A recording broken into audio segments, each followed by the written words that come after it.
Let's give a second here. Folks are showing up right on the hour.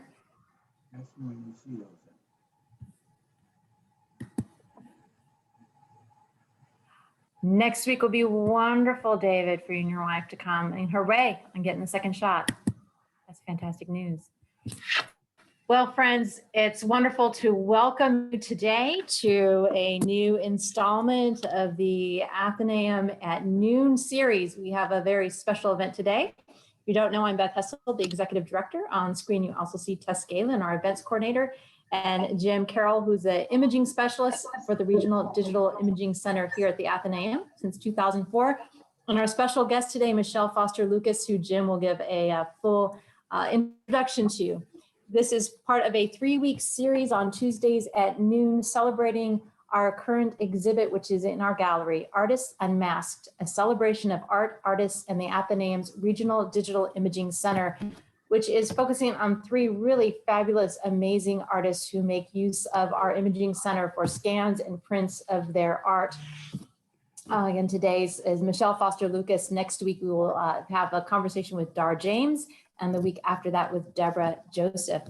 The exhibit is open from 10 to 4, Monday, Tuesday, and Thursday. And then on Wednesdays, we are open until 6 o'clock if you need to get in after going to the office.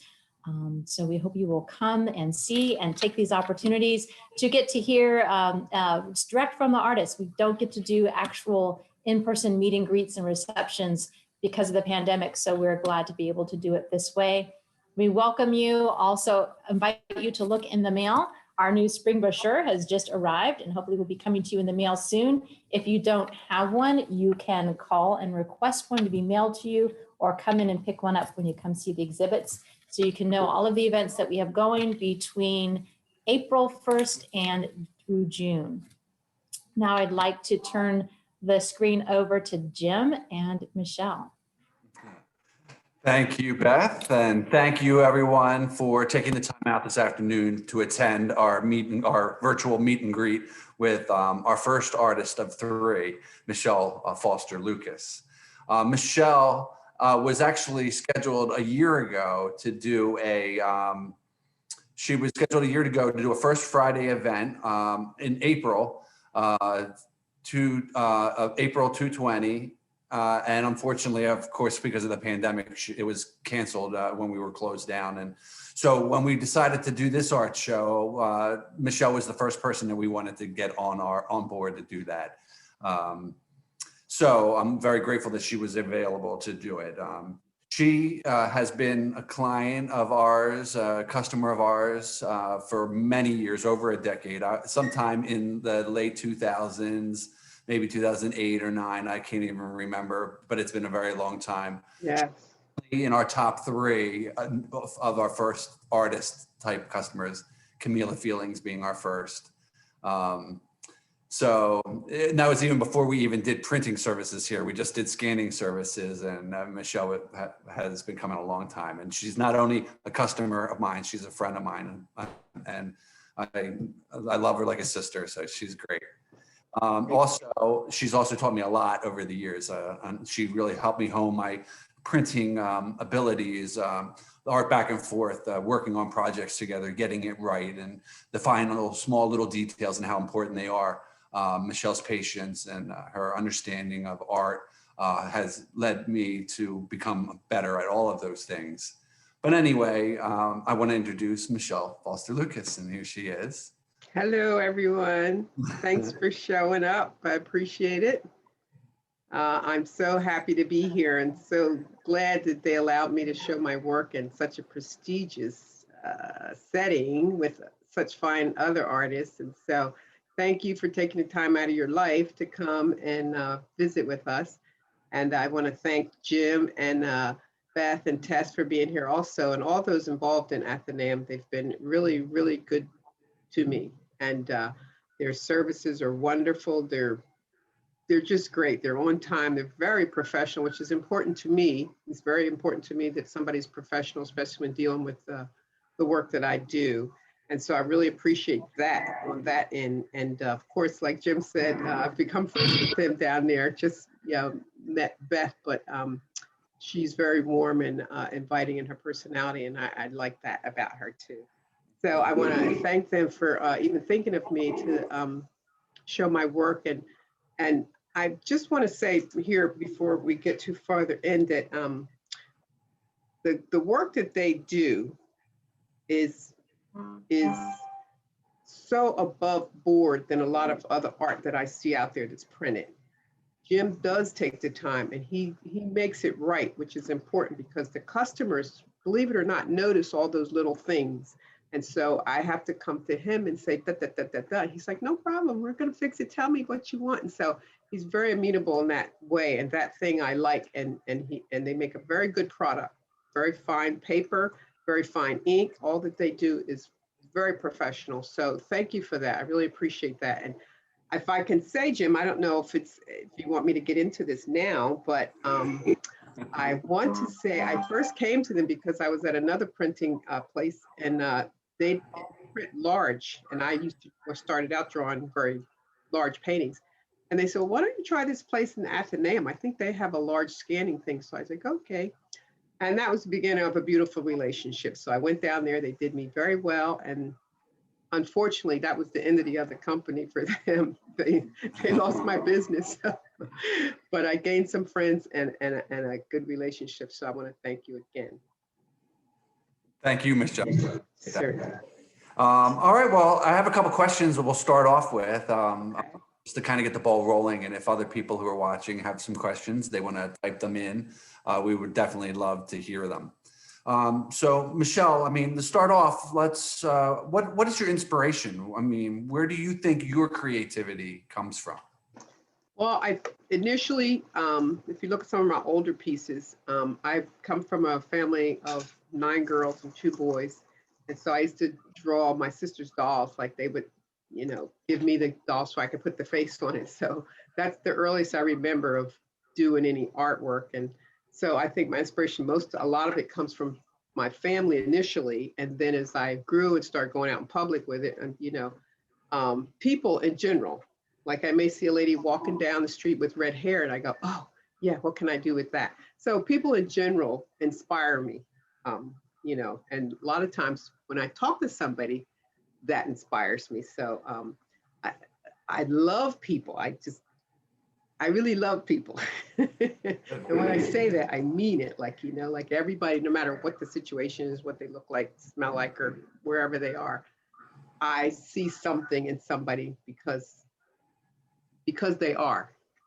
So people inspire me mostly. Great. In this show, you have a couple sculptures, and they are beautiful sculptures. And Thank you. nice for me because even though I probably knew that you did sculptures many years ago, I forgot because most of the work that I deal with are your paintings or your drawings or pastels. So it was exciting when I was reminded of the sculptures. So I'm really interested if you could tell us about the sculptures and the pieces in the show and what led you to go to sculpture, you know, and also what motivated the subject matter that you decided to sculpt. I know that's a lot, but yeah, I'm seeing citizen. to break it down, but something about your sculptures would be okay. Initially, I've always liked pottery, sculpture, working with clay and things like that. And I had been attending a show in Washington with some fellow artisans, and they encouraged me to. They were getting ready to do a showing of what they call the lost art of bronze, and so it was a long, arduous procedure that they did. And they said, well, "Why don't you try it, Michele?" I was like, I never did a bronze before. Like, okay, so I tried it, and it was just a little piece, but it was from a piece of artwork that I did called Girlfriend. And so I kind of took that and incorporated it into the piece. And you know, what didn't take me long to do because I already had the vision in my head, and sent it to them. And they did the process while we were at the art show, which was very fascinating. And while they were doing it, like if you notice, those that come to visit, there's 2 pieces there.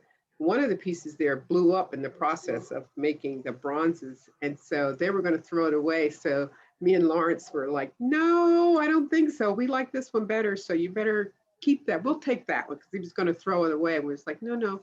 So there's two different aspects of it. One's solid and one's kind of, see-through. So I kind of like both of them, but of course I like the blown up one better. So yeah. It's like a happy accident. Yeah, exactly. You know, you just got something that you didn't expect, but it ended up to being really, really cool. Right. Like a lot of my paintings. Definitely. I mean, that's the greatest thing is you can just continue to grow on them or build on them. And you and a lot of other artists that come in here will do that. They'll come in, bring me a piece one day, and then I'll see it again 3 weeks later. I'll say, well, why am I having this again? And I'll be like, well, I redid this part. And it's always growing. We're known for that. So, Michele, do you have a favorite medium? I mean, so I've known you a long time and you've done things in so many different mediums and so many different styles. I was wondering what your progression in your artwork styles and mediums were and what your favorite one was, if you have one. I do. And my favorite one is pastels. I love the feel of pastels. I love the color, how it's very vibrant. But the reason why I stopped doing pastels, not that I stopped, but changed over because they're extremely messy. They're messy. They're all over. They get all over the house and everything. So Lawrence is like, hello, there's a track from your art room around the house. So I was like, okay, let me change this up. Also, it's, with the powder in your nose and everything, you have to be careful about that because the pigment sometimes, it's very toxic. So I changed over to acrylic and oil, watercolor, pen, which I like doing, but my favorite is pastel. And because it obeys me. The other mediums, they don't obey me all the time. And so I moved into, which an interesting thing is, now I'm into mostly what they call mixed media, which I use cloth, pins, paper, flowers in my garden, whatever I can find, found objects. And when I first started doing art, I did not like mixed media at all. Like I thought it was really childish and I just hated it, but interesting that I felt into that. So, yeah. That is funny. I see a lot of artists attempt a mixed media image at some point over the years that I've worked with them. But I do remember your pastels pretty good. I mean, they're beautiful pieces of work, but I remember coming in and I'd be putting them up there and you'd be like, don't touch, you're smearing that. Or I would be all over my shirt or something. I'd be like, oh my. So we gotta be careful with this pastel. Yes. Like a hawk. That's why I enjoy your oils and your paintings much better. I don't have to worry about them as much. Right. Me too. Yeah, and Lawrence, I'm sure. Yeah, true. So do you have a favorite piece? And if so, why is it your favorite piece? And if not, I guess. Well, I have several favorites, but my very favorite is the piece called Giggles. And it's a little blue girl giggling. And I should have had it up here. I don't. I should have too. But. Yeah, it's a little girl giggling. And just because of the happiness of the piece. And when you see it, it's not, if you look at it, you can tell it's a Black girl, but the first feeling that people tell me they get is just, it's happy. Mm-hmm. And so I like that about it. And to me, it's the same thing. And you have done a couple versions of that over the years, because I remember multiple versions of it in different styles. Like you had some with like a confetti around it and some that were yeah maybe a little sparkle. So you played around with that a little bit. Yes, I did. Great piece. Yeah. All right, so let's see here. So how long have you been making giclée prints of your work, and what led you to do that? I mean, the print versions of her artwork. It's just a French term that basically is, for fine art print. So. Yeah, well, I'm not really sure when I started doing that. Maybe I guess I don't know, maybe 06, 07, 08, something like that, maybe somewhere around. It was definitely before I was printing, because I remember dealing with you in the. Yes, and you still have to go back into the archives to find stuff. So yeah, it was a while back. And the reason why I did it is because when I would go to a show, several people would want the same piece. And I'd be like, okay, I'm going to go home and I'll make you another one and I'll make you one and I'll make you one. Then one day I was just had a ding moment. I was like, why am I drawing the same piece over and over and over? I got to move on to something else. Like, it takes time to do this piece for this, So, even though it was monetarily beneficial to me, I wasn't growing as an artist because I was redoing the same 4 or 5 pieces every time I went to a show. So I said, okay. So that's what started me doing the G Clay copies. And it came at a right time for me because before, when you'd make a copy of something, you'd have to buy like 1,000 of them. And I didn't really have the stores to do that. That was back in the day. You'd have to buy each one like 1,000, 500, 1,000 prints of it and store it somewhere, which was bad for a lot of artists because, if you lived in an apartment in New York, you couldn't do that, So for me, it came at a right time, and it's perfect for me because I can order according to the, what people want. So for me, it's really, I like it a lot. Yeah, I've a couple artists that have done that, had thousands of prints of a poster of something they had done, sitting, just waiting to be sold. They'll have it for another 20 years to sell it all. Exactly.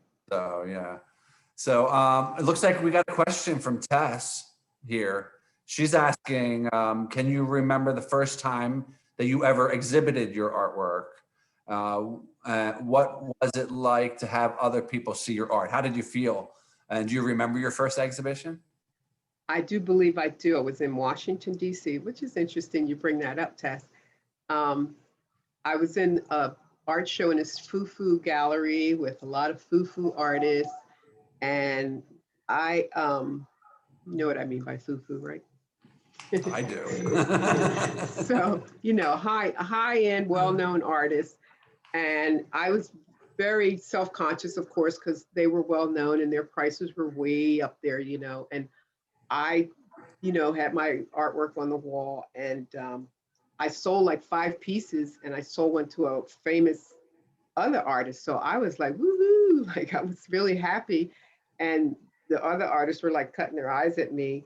But why I remember that show is because a lady that was an artist that was well known, she said to me, I was like kind of whining to her, like, oh, I don't have any schooling, because I'm self-taught by God, of course. And she said, whatever you do not go to school.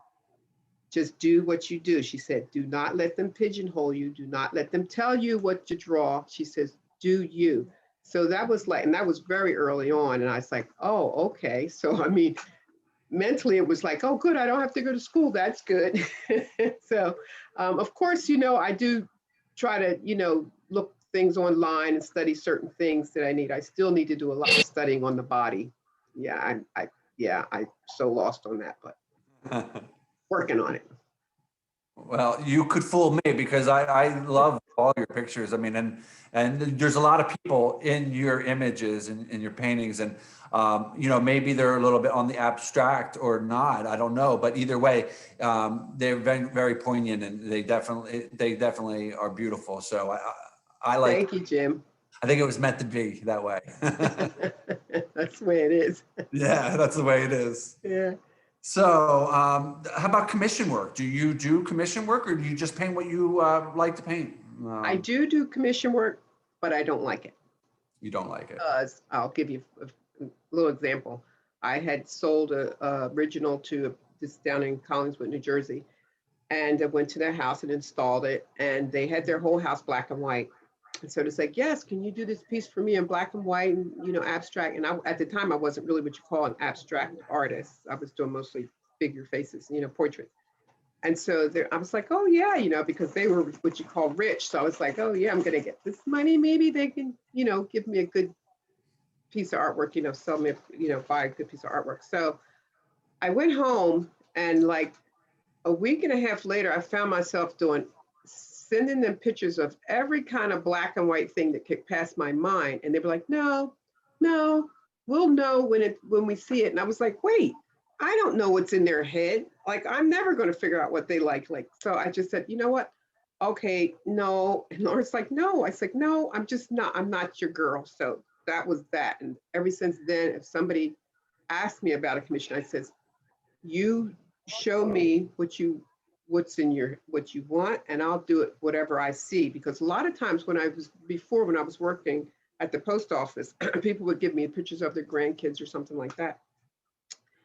And then I would draw it, what I see, because they're just giving me a frontal picture of their granddaughter or something, but they see the children in their mind laughing, moving, playing. So we have two different pictures, and I would draw it and they'd be like, that's not my niece. And I'd be like, okay, that's all I see, So I don't like doing it because it's trying to get in somebody's head. But if they just let me do what I do, then that's fine, I definitely can relate. I kind of feel that way when I'm doing printing, I kind of have to get into the artist's head because a lot of the times somebody will tell me what they want, but it's not necessarily really what they want. You find out what they want by their reactions to the piece itself. Exactly. And you and I have experienced like looking at it and they're like, and you're like, well, what is it?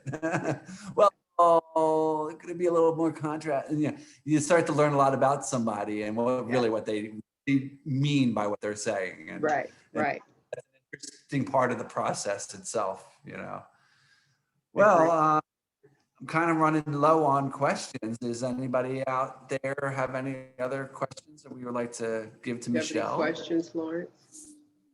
So Eileen wanted to know if you could talk about the people who most influenced your work. There you go. Let me think about that, because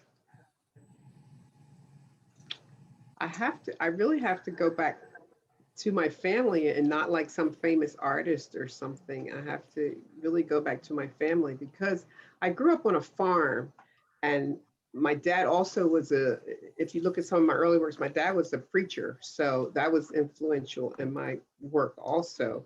And so we were a very loving family. My parents were very loving and my family was very loving. So the things that we did, we laughed a lot. So we had a lot of comedic instances in our family even now. And so if you look at a lot of my work, is a little bit of cartoonish filtering through the early works. And so, I appreciate, if you look at all my work, you'll see I appreciate all artwork, and I buy artwork. So I don't know how to explain it. I just love what I love. Probably like most people buy artwork. I love what I love and I buy it, and that's it. It's kind of like why you like people you like. You don't know necessarily why, but right. Right. Well, we have another question here from David Brownlee, and he's asking, how and why did you take up abstraction?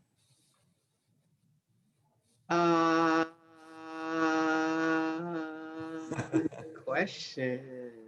It was a mistake.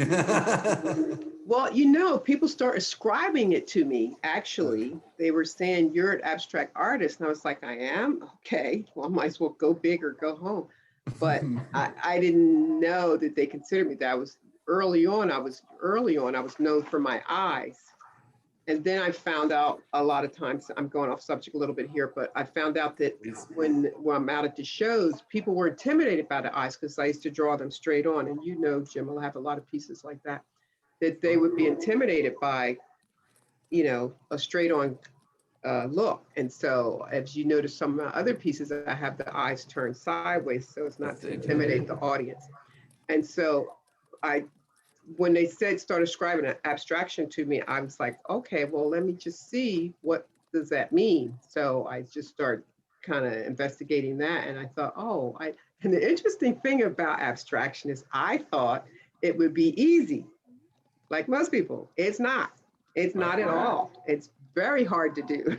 And I didn't know that. I thought, that'll be easy, splish splash in the grass, no problem. It's still balance, color, texture, all that still matters. Well, so we have another question here. It looks like from Beth. It says, one of your most recent works in the show has an amazing story. You started years ago and finished it this past summer. Could you tell us about that piece and its story? Yes, I can. You're talking about Listen. Again, if you know my works, I'm not a very political person, and I try to keep my pieces light and happy. And this was during the pandemic, of course, when they were, you know, in the streets going on about Black Lives Matter and, you know, the Floyd thing and all that, you know. And of course, I was like most people in America, I was like, okay, this is way too much for my brain. Like, it's too much going on in the world. And so I had this piece that was, I had drawn the face on it. Quick story, I had drawn the face on it like maybe 5-7 years ago, and it was out in my outer art room. And Lawrence had said, well, bring it in, you know, you should bring it in, you know, inside if you're not going to do anything with it. So I brought it in, and it sat about 2 years, and then the pandemic happened, and I got really sick. And I said, and I thought I was going to die. So then I said, when I got better, I says, well, what is the one thing, like when I went in my art room, that I wanted to do that I never did, you know? And I says, oh, let me bring this piece out. And the reason why I never finished it is because I liked the pencil drawing I did of the face, and I was scared to touch it because I was like, I'm going to mess it up. So, and I wanted to put a patina on it, and I didn't know how to do the patina. So I just left it. Okay, so I took this piece out, and I was like, well, if I'm dead, I'll never put a patina or nothing on it. So I start working on it. And there was this, you know, because I do mixed media now, I have a lot of trash in my art room. So I saw this 1998 paper from Washington, D.C. that was kind of browning over there. And I just picked it up and start reading some of the words on there. And I was very upset about what was happening in the streets, you know, with the killings and things. And so I was very emotional about it. And so I had just lost my mom and my sister too. So I had a lot going on inside. And so I just started pasting names on the piece, you know, and look like, you know, when you listen to the news, they weren't listening. So I just put on the ear, listen, they're not listening to the people. Can you hear them crying? Like, you know, so I said, I made the ears very prominent and put listen on one side. And then I put received on the other.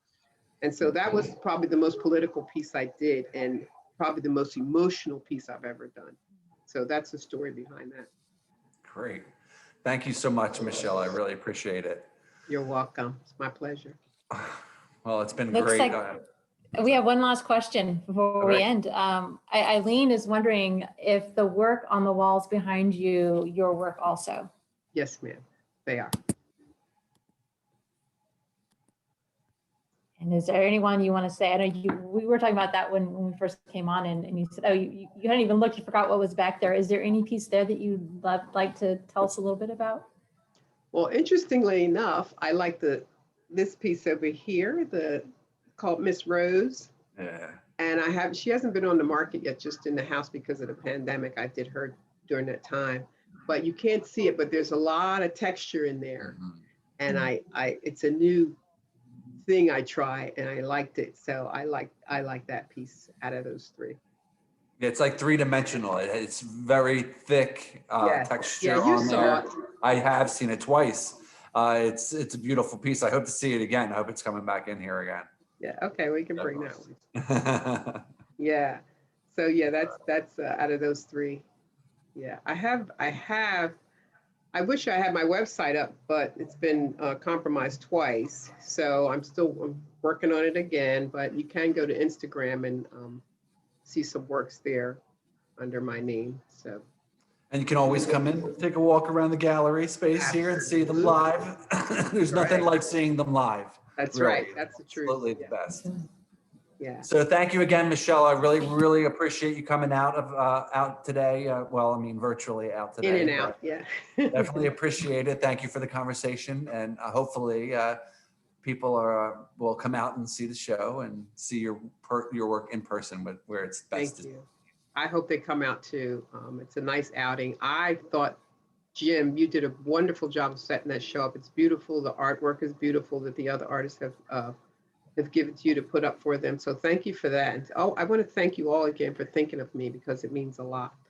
So thank you. And hopefully we'll continue this relationship further. Hopefully. Thank you, Beth and Tess. Thank you, Michele. And thank you, Jim, for leading this conversation. This has just been wonderful. Tess put in the chat, if you want to grab those, the next week's meet with artist Dar James, you can click on that and have it ready to register for that. And Michele's Instagram, if you are on Instagram, she has put the link up so you can look at Michele's work there. And we hope you all come in. We've worked very hard and thought through carefully how to make sure that this was a a safe experience for everybody, socially distanced, masked, and lots of space to view the wonderful art. And Jim, all the work he did on coming up with this exhibit and planning it and getting our 3 amazing artists on board. Thank you, all of you. Have a wonderful afternoon. If anybody wants to pop on this afternoon, we're still here until 4, tomorrow until 6. And the show goes on for another 3 weeks. Have Yay. a wonderful time, and thank you for showing up. And thank you again, Michele. Thank you, Doll. I appreciate it.